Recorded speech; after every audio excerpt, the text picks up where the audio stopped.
Hello students, मैं अंजलि पयाल स्वागत करती हूँ आपका आईसीटी वर्चुअल क्लासरूम देहरादून से। कैसे हैं आप सब लोग? उम्मीद करती हूँ आप सब लोग अच्छे होंगे और अपनी लाइफ में बहुत बेहतर कुछ कर रहे होंगे। आज हम बात कर रहे हैं क्लास 10th के साइंस की, और जैसा कि चैप्टर 2 हम यहाँ पर पढ़ रहे हैं, यानी एसिड बेस एंड सॉल्ट, अम्ल, क्षार और लवण के बारे में हम यहाँ पर पढ़ रहे हैं, जिसमें से कि हमने अम्ल को पढ़ना स्टार्ट किया था। अम्ल क्या होते हैं, उसकी भौतिक प्रकृति देखी थी, और रासायनिक प्रकृति के बारे में हम लोग बात कर रहे थे। लास्ट सेशन में हमने अम्ल की अभिक्रिया कराई थी धातु कार्बोनेट और धातु बाइकार्बोनेट, यानी एसिड की रिएक्शन हो रही थी आपकी मेटल कार्बोनेट्स और मेटल हाइड्रोजन कार्बोनेट से। ओके, तो इस प्रकार से हमने इस रासायनिक गुण को पढ़ा था। आज के सेशन में एक और रासायनिक गुण की बात करेंगे, जहां पर एसिड आपका बेस से रिएक्ट करेगा, यानी अम्ल की क्षार से अभिक्रिया कराई जाएगी, और फिर देखेंगे कि उत्पाद आपका क्या क्या बनता है। ओके, तो आइए चलते हैं स्मार्ट बोर्ड की ओर। तो बच्चों, अम्ल, क्षार और लवण हम लोग पढ़ रहे थे, जहाँ पे एसिड को पढ़ लिया था जो स्वाद में खट्टे हैं, H+ आयन दे रहे हैं आपके, ये सारे एसिड हैं।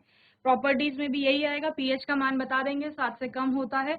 लिटमस, नीले लिटमस को लाल कर देते हैं और लाल लिटमस के ऊपर कोई प्रभाव नहीं देते। प्रकारों की बात करेंगे, स्ट्रॉन्ग एसिड्स होते हैं, वीक एसिड यानी कि प्रबल और दुर्बल अम्ल आप पढ़ते हैं। प्रबल अम्लों की ही फिर फर्दर 2 कैटेगरीज बन जाती है, जिसको concentrated acid and dilute acid कहते हैं, यानी कि प्रबल अम्ल, दुर्बल अम्ल, और प्रबल अम्लों के ही सांद्र और आपके तनु अम्ल बनते हैं।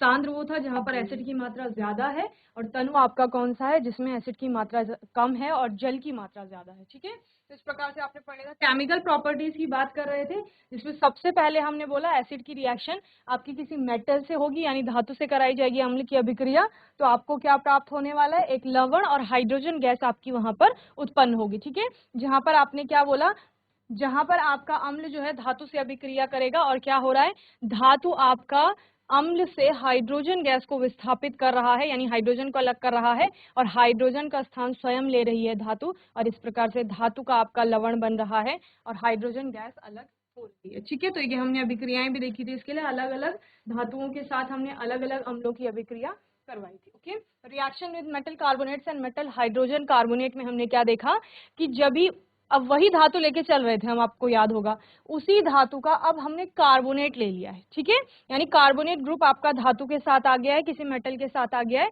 तो अभी क्या हो रहा है, अभी कार्बोनेट CO2 आपका अलग हो जाएगा कार्बोनेट से। ओके, एक और ऑक्सीजन बच रहा है जो H2O के रूप में अलग हो रहा है, और बाकी आपका लवण बचेगा। ठीक है, तो इस प्रकार से हम पढ़ते हैं कि जब भी किसी एसिड की यानी अम्ल की धातु कार्बोनेट या धातु बाइकार्बोनेट के साथ अभिक्रिया कराई जाती है, तो आपका लवण, जल और कार्बन डाइऑक्साइड गैस अलग होती है। ठीक है, इसके अलावा धातु बाइकार्बोनेट में भी यही होता है। आपने क्या पढ़ा कि आपका वाटर बनेगा, कार्बन डाइऑक्साइड बनेगी, और मेन क्या होगा, आपका एक लवण बनेगा धातु का। ठीक है, ये हमने पढ़ लिया था। आज के सेशन में बात करेंगे रिएक्शन विद बेस, यानी कि आपका जो भी रासायनिक अभिक्रिया के बारे में हम बात कर रहे हैं, ये सारी रासायनिक अभिक्रियाएं किसकी हैं, अम्ल की हैं। ठीक है, अम्ल की रासायनिक गुण, जब भी बच्चे रासायनिक गुणों की बात होगी, यानी रासायनिक परिवर्तन वहां पर हो रहा होगा। ठीक है ना, परिवर्तन आपने प्रीवियस क्लासेस में पढ़ा है कि परिवर्तन क्या होता है, यानी बदलाव हो रहा है कुछ ना कुछ। तो रासायनिक परिवर्तन यानी कि कोई नया पदार्थ बनेगा। अब सभी जगह आपने देखा धातु के साथ अभिक्रिया कराई तो 2 प्रकार के नए पदार्थ आए, जब भी आपने धातु कार्बोनेट के साथ अभिक्रिया कराई तो 3 प्रकार के नए पदार्थ आए। यहाँ पर भी आपका अम्ल की अभिक्रिया बेस यानी कि क्षार से कराई जाती है, तो क्षार क्या होते हैं, अम्ल के ठीक विपरीत होते हैं, जो कि क्या कर रहे हैं, आपका स्वाद में जो है आपके कसैले हैं या कड़वे हैं, बिटर होते हैं टेस्ट इनका। वहीं पर आप क्या बोलते हैं, पीएच में जो इसका वैल्यू होता है वो 7 से 14 के बीच आता है। ठीक है ना, अम्ल का हमने कहा था पीएच का मान 7 से कम होगा, इनका 7 से अधिक होता है पीएच का मान, क्योंकि पीएच स्केल आपका 14 तक का होता है, इसलिए आप कहते हैं 7 to 14 इसका पीएच मान होता है। और ये नीले लिटमस पर कोई प्रभाव नहीं देते हैं, लाल लिटमस को ये क्या कर देते हैं, आपका नीला कर देते हैं। ठीक है, तो ये आपका बेस है। उसी बेस के साथ आपकी एसिड की अभिक्रिया कराई जा रही है, और हमको क्या प्राप्त हो रहा है बच्चे, ये आपका एसिड है, इसके साथ बेस की रिएक्शन कराएंगे, यानी आपने कोई अम्ल लिया, अब आपने उसमें कोई क्षार डाल दिया है, समझ रहे हैं, फिर आपका क्या बनेगा, एक आपका सॉल्ट बनेगा, और साथ में आपका क्या बनने वाला है, वाटर यानी कि जल जिसे आप कह रहे हो। तो जब भी अम्ल की अभिक्रिया क्षार से कराई जाती है तो वहां पर लवण और जल बनते हैं। ठीक है, इतना समझ में आ गया। तो मेन क्या है, मेन हो क्या रहा है, एसिड का एक अपना प्रभाव है, अम्ल अपना प्रभाव दिखाते हैं, क्षार अपना प्रभाव दिखाते हैं। जब दोनों ही एक दूसरे के संपर्क में आते हैं तो वो एक दूसरे के प्रभाव को उदासीन कर लेते हैं, यानी कि न्यूट्रलाइज कर लेते हैं।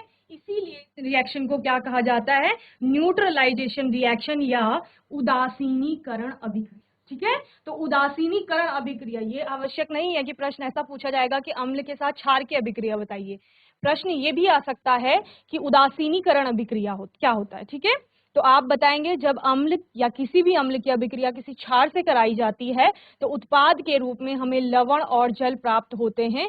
यही आपका क्या है, उदासीनीकरण अभिक्रिया है। ठीक है, यहाँ पर आपको एक बेस और एक एसिड दिया गया है, जहां पर ये सोडियम हाइड्रोक्साइड आपका क्या है, बेस है बच्चे, ये बेस है यानी कि क्षार, ये आपका एसिड है हाइड्रोक्लोरिक एसिड।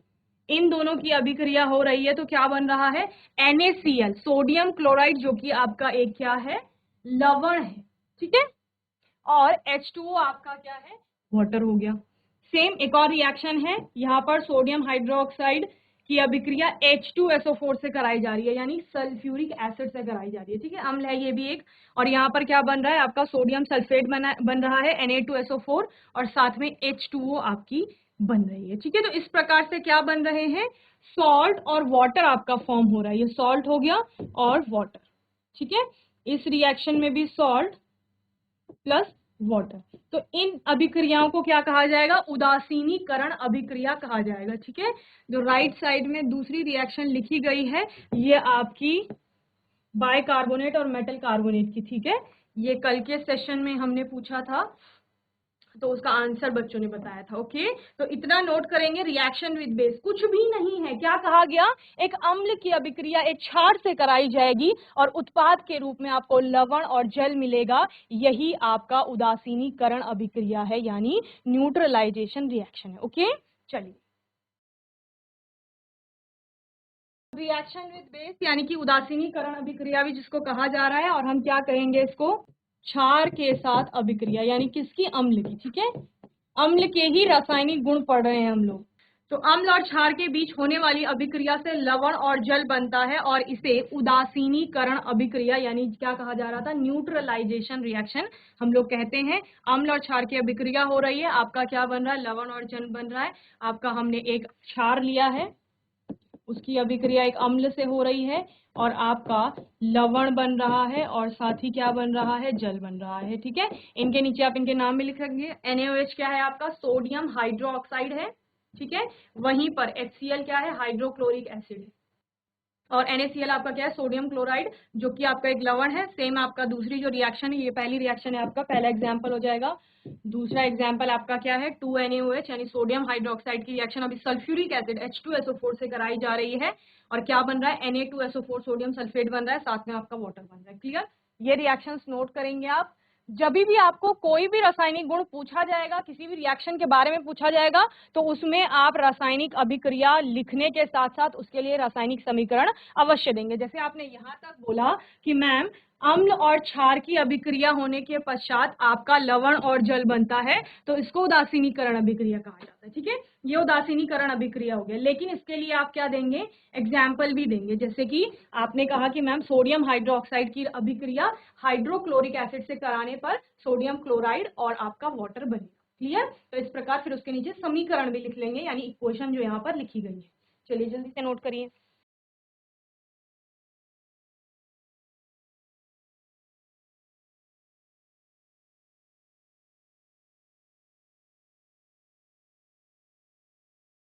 चलिए एक और रासायनिक अभिक्रिया के बारे में बात करेंगे। अभी आपका जो अम्ल है वो मेटल से हो गया, यानी धातु से अभिक्रिया करा ली, धातु के कार्बोनेट से अभिक्रिया करा ली, हाइड्रोजन कार्बोनेट से अभिक्रिया करवा ली आपने, क्षार के साथ अभिक्रिया देख ली आपने। अब बात आएगी धातु के ऑक्साइड से अभिक्रिया कराने पर। ठीक है, धातु का कोई ऑक्साइड लेंगे और उससे अम्ल की अभिक्रिया होगी, लिखेंगे धात्विक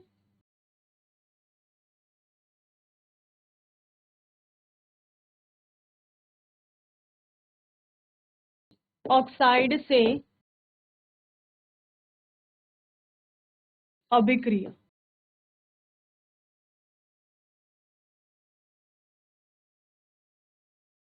तो आपका कोई भी अम्ल जब धात्विक ऑक्साइड से यानी धातु का कोई ऑक्साइड बन होगा उसके साथ अभिक्रिया करेगा, तो धातु के ऑक्साइड से अभिक्रिया करने पर, चूंकि धातु के ऑक्साइड जो होते हैं ना बच्चों, वो होते हैं क्षार, एक प्रकार के क्षारीय प्रकृति होती है। उन्होंने क्या कह रहे हैं, जब धातु के ऑक्साइड, धात्विक ऑक्साइड मैंने बोला, धात्विक ऑक्साइड है आपका कोई, उसकी प्रकृति कैसी है आपकी, क्षारीय प्रकृति है, यानी वो क्षार के समान व्यवहार करेगा।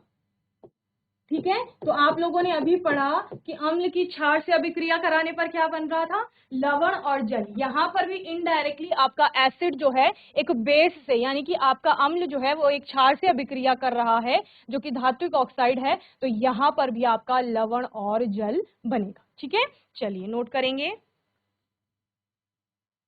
किसी अम्ल की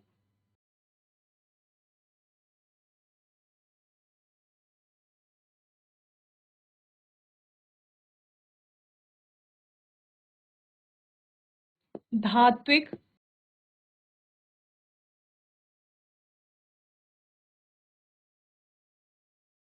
ऑक्साइड से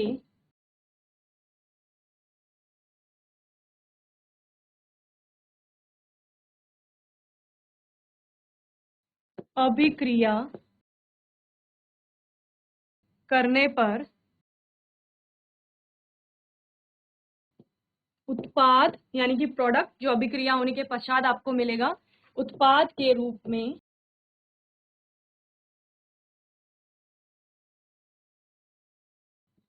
लवण और जल बनेगा या प्राप्त होगा। ठीक है, ब्रैकेट में लिख लेंगे क्यों आपको लवण और जल प्राप्त हो रहा है, क्योंकि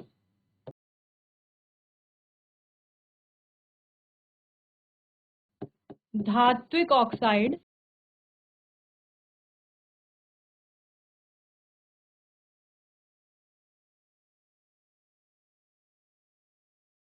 क्षारीय प्रकृति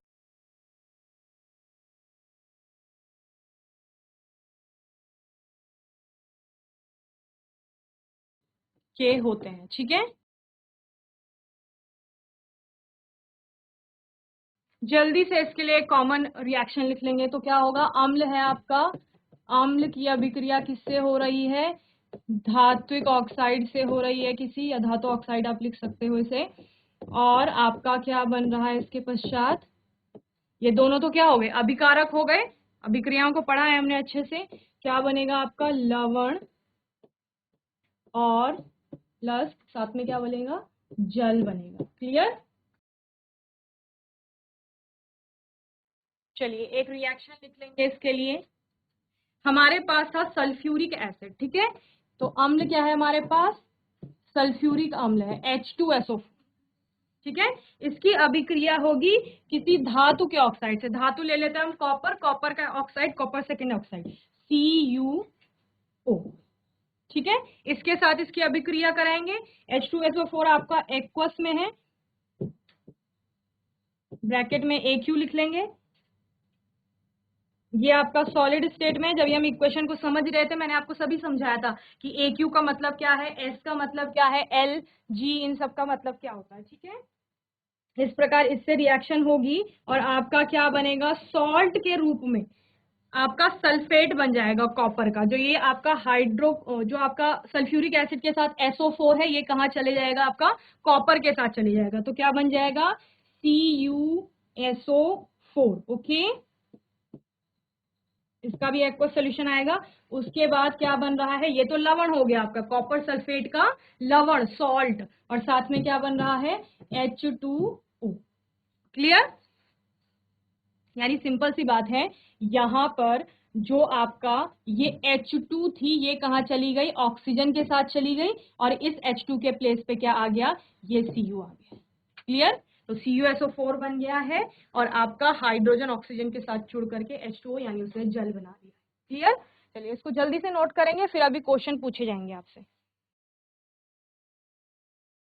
जीआईसी बांध दिया बच्चों, माइक ले लो जल्दी से। Good morning ma'am. Very good morning, क्या नाम है बच्चे? Prince ma'am. प्रिंस अभय ने हमें बताया कि मैम सेकंड चैप्टर चल रहा है, अम्ल क्षार और लवण हम पढ़ रहे हैं। अम्ल के बारे में हमने क्या क्या पढ़ा है, बस ये बता दीजिए क्या क्या चीजें हमने अम्ल के बारे में पढ़ी। सबसे पहले यस, एसिड जो होते हैं वो सॉर टेस्ट में होते हैं, वो पीएच स्केल में उनकी वैल्यू नापी जाती है और वो लिटमस पेपर का कलर चेंज कर देते हैं। वेरी और गुड। पानी पीएच, में वो H+ आयन भी देते हैं। Very good. और आप पीएच स्केल पे कितनी वैल्यू आती है? 7 से कम, मतलब 7 से लेस। 7 से कम। वेरी गुड प्रिंस, जब आपको आंसर आता है तो एकदम से आना चाहिए, ठीक है। इसके अलावा हमने सारे भौतिक गुणों में पढ़े, ठीक है। इसके अलावा हमने क्या पढ़ा प्रिंस? मैम बाकी एसिड बेस और की रिएक्शन है, मेटल और नॉन मेटल, मेटल की रिएक्शन है, very good, very good. Sit down utilization बच्चे हो प्रिंस। गया। Very good Prince. लास्ट में जो बच्चा बैठा है ना आपकी ही रो में, उसको दे दो माइक जल्दी से। वेरी गुड अभय, वेरी गुड प्रिंस, बहुत अच्छे। Ma'am good morning. Very good morning, क्या नाम है आपका? आशीष। अच्छा आशीष तो हमें आंसर करते रहते हैं। आशीष बताइए जल्दी से, आज क्या पढ़ा हमने? मैम रिएक्शंस पढ़े और अम्ल और हाँ, क्षार में रिएक्शन कैसे होती है वो, और metal hydrocarbonate. Yes very good. हमने अम्ल और क्षार की अभिक्रिया पढ़ी। अम्ल और क्षार की अभिक्रिया में अभिकारक क्या होते हैं? अम्ल और क्षार की अभिक्रिया में अभिकारक क्या होते हैं, यानी रिएक्टेंट? मैम जो अभिक्रिया में भाग ले रहे हैं वो अभिकारक हैं। Very good. तो अम्ल और क्षार की अभिक्रिया में भाग कौन ले रहे हैं? अम्ल और क्षार ही ले रहे हैं मैम। Very good. अम्ल और क्षार ही यहाँ पर क्या होंगे? अभिकारक होंगे। इन दोनों की ही अभिक्रिया कराई जा रही है और उत्पाद क्या बनेगा आपका इस अभिक्रिया में? लवण और प्लस जल। वेरी गुड, लवण और उसके साथ साथ जल बनेगा। सिट डाउन आशीष। सेकेंड रो में जो सबसे लास्ट बैठे हैं उनको माइक दे दो जल्दी से।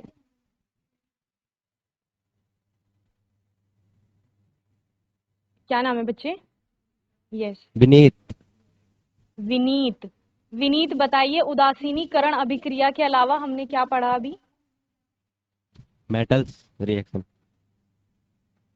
मेटल के साथ रिएक्शन देखी, किसकी रिएक्शन देखी हमने? एसिड। एसिड की। Very good. अगर एसिड की अभिक्रिया मेटल से कराई जाएगी तो क्या बनेगा? सॉल्ट और वाटर। ओके। और अगर बेस से कराते हैं तब क्या बनता है? चलिए ma'am sit down repeat Vineet. करना क्वेश्चन। आपने कहा कि मेटल यानी धातु की अभिक्रिया अम्ल से कराने पर, चलिए विनीत से मैंने पूछा था कि अम्ल की अभिक्रिया आपका क्षार से कराने पर क्या बनेगा, ठीक है, जिसका आंसर पहले ही आशीष दे चुके थे कि आपका लवण और जल बनता है, ठीक है। लेकिन जब उसी एसिड की अभिक्रिया मेटल से हो रही है तो जल नहीं बन रहा, हाइड्रोजन गैस, मैंने आपको बताया था सबसे पहली रिएक्शन ही वो हमारी थी जहां पर एसिड आपका मेटल से रिएक्ट करके क्या बना रहा था? हाइड्रोजन गैस को विस्थापित कर रहा था और एक आपका लवण बन रहा था। जीआईसी कुनेला खेत, कितनी बार मैं आपको बोल चुकी हूँ, माइक ले लीजिए जल्दी से, आओ कोई भी आंसर करिए। प्रश्न है आपके लिए, किसी भी धातु की अभिक्रिया किसी धातु के कार्बोनेट से करने पर क्या बनता है? जीआईसी बंचूरी। मेरा प्रश्न है, अम्ल की अभिक्रिया धातु के कार्बोनेट से कराने पर क्या बनेगा? गुड क्या मॉर्निंग नाम है मैम। बच्चे? वेरी गुड मॉर्निंग, क्या मैम नाम है? गौरव। गौरव। गौरव बताइए, किसी धातु की, हिंदी में पढ़ते हैं आप? जी मैम। जी। तो धातु की अभिक्रिया, धातु कार्बोनेट की अभिक्रिया किसी अम्ल से कराने पर क्या उत्पाद बनेगा बच्चे आपका? मैम लवण जल और कार्बन डाइऑक्साइड। Very good. हमें किसने बताया? हमें गौरव ने बताया। लवण बनेगा, कोई जल बनेगा और कार्बन डाइऑक्साइड बनेगा। इतना बेसिक क्वेश्चन पूछा है, स्क्रीन पे आपके चल रहा है उसका आंसर कि यहाँ पर लवण भी बनेगा, जल भी बनेगा और कार्बन डाइऑक्साइड भी बनेगा। जीआईसी बंचूरी के बच्चों ने लास्ट सेशन में भी बहुत अच्छे से आंसर किया था। वेरी गुड गौरव, सिट डाउन बच्चे। चलिए कोई और माइक ले लो जल्दी से। बंचूरी, मेरा प्रश्न है उदासीनीकरण अभिक्रिया के अलावा हमने कौन सी रिएक्शन यहाँ पे पढ़ी? जल्दी से बताओ। आज के सेशन में हमने 2 रिएक्शंस पढ़ी। पहली हमने उदासीनीकरण देखी यानी अम्ल की क्षार के साथ अभिक्रिया कराई। दूसरी अभिक्रिया हमने कौन सी देखी? यस, क्या नाम है बच्चे? Ma'am Prince Lakhera. प्रिंस बताइए दूसरी अभिक्रिया हमने कौन सी पढ़ी थी? मैम धातु ऑक्साइड की अम्ल के साथ। वेरी गुड, धातु ऑक्साइड की अम्ल के साथ अभिक्रिया, और क्या बनेगा? मैम सॉल्ट और वाटर। वेरी गुड, सॉल्ट और वाटर बनेगा। क्यों? क्योंकि जो धात्विक ऑक्साइड है उसकी प्रकृति कैसी होती है? क्षारीय प्रकृति होती है। ठीक है, sit down Prince. Very good yes बच्चे। मैम। तो बच्चों मैं उम्मीद करती हूँ आज का सेशन आपको अच्छे से समझ में आया होगा। आज के सेशन में हमने अम्ल के रासायनिक गुणों में 2 और अभिक्रियाएं उसकी देखी, जहां पर अम्ल की अभिक्रिया क्षार से कराई गई, जिसको उदासीनीकरण अभिक्रिया यानी न्यूट्रलाइजेशन अभिक्रिया भी, रिएक्शन भी आपका कहा गया। ठीक है, साथ ही साथ हमने कहा अभी हमने धातु के साथ अभिक्रिया कराई थी, धातु के कार्बोनेट के साथ अभिक्रिया कराई थी, लेकिन अब हमने आज के सेशन में धातु का ऑक्साइड लिया है और हमने पढ़ा कि वो कैसी प्रकृति का होता है? क्षारीय प्रकृति का, यानी एल्कलाइन या बेसिक नेचर उसका होता है। और चूंकि हम पहले ही पढ़ चुके हैं कि अम्ल की क्षार से अभिक्रिया कराने पर लवण और जल बनेगा, तो धातु का ऑक्साइड क्षारीय प्रकृति का है यानी एक प्रकार का क्षार है। तो फिर से एसिड की अभिक्रिया किससे हो रही है? बेस यानी कि एक क्षार से हो रही है, तो आपका सॉल्ट और वाटर यानी कि लवण और जल बनेगा। ठीक है, जीआईसी बांदिया के बच्चों ने बहुत अच्छे से आंसर किया, जीआईसी बंचूरी के बच्चों ने बहुत अच्छे से आंसर किया। सभी स्कूल्स को ऐसे ही रिस्पॉन्स करना है, अच्छे से आंसर करना है, सभी बच्चों को अच्छे से पढ़ाई करती रहनी है, और कोई भी आपका डाउट होगा, क्वेश्चन होगा, तो आने वाले सेशन में आप लोग पूछ लेंगे। और तब तक के लिए आईसीटी वर्चुअल क्लासरूम से जुड़ने के लिए धन्यवाद।